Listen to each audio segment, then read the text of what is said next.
I never thought it would end this way. It started like any other morning at work, the sun shining through the office windows, the low hum of printers and phones ringing in the background. The usual Monday madness, except today, something felt different. I had been working at Summit Tech for the past 7 years, climbing the ladder from an entry-level position to one of the company's most trusted project managers. I had always been proud of my hard work, my commitment to the company's success, and the trust my clients had in me. My name's Emily, and I thought I knew my place in the company. I thought I was safe. But today, everything changed. It wasn't until I walked into the conference room for what I thought was a routine meeting that I realized something was terribly wrong. Sitting across from me was my boss, Robert, the CEO of Summit Tech, and next to him was Sarah, my best friend at work. Or so I thought. "We need to discuss the future of the marketing department," Robert said, his voice calm but with an edge I'd never heard before. I smiled, thinking it was just another strategy session. I had been working with Sarah for years, and we had been planning a new marketing campaign for months. It was supposed to be my time to shine, to take the reins and show what I could do.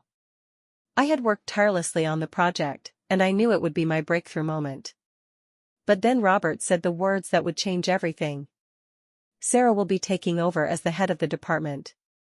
We believe her vision aligns better with where we want to go as a company." I felt my stomach drop. What did he mean?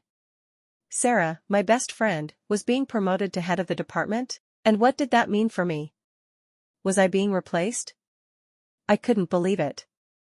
I had spent years building my reputation at Summit Tech, and now, just like that, it seemed like I had been cast aside.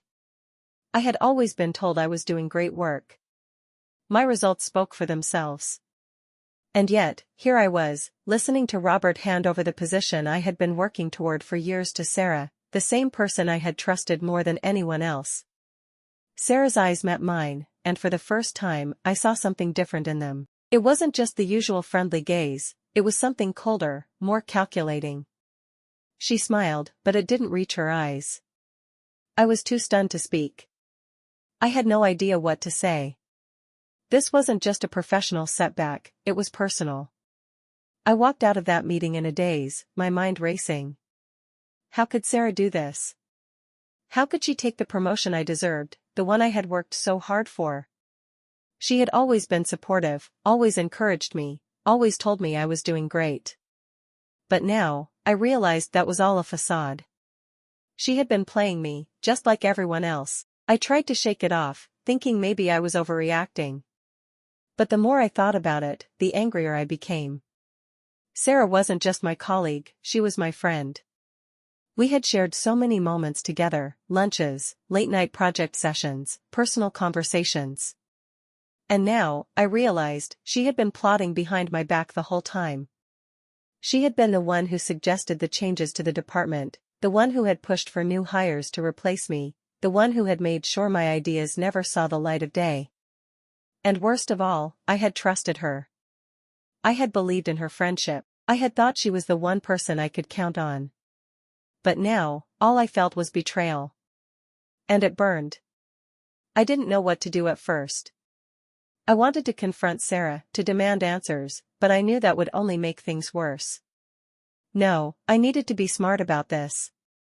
I had to show Robert and the company that I was irreplaceable, that I had worked just as hard as Sarah, if not harder, and that I deserved the position.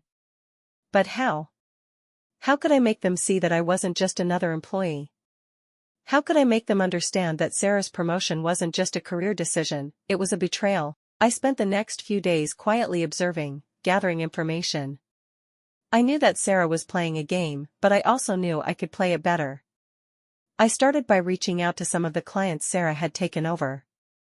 I knew they trusted me, and I wasn't about to let them be fooled by Sarah's charm and smooth talk.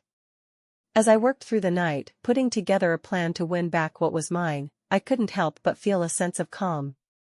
This wasn't just about the promotion anymore, it was about keeping my integrity intact, and knowing that some things, like trust, couldn't be replaced by a corporate shuffle. By the end of the week, I had already started putting my plan into action. I had reached out to my clients, offering them new ideas, new campaigns,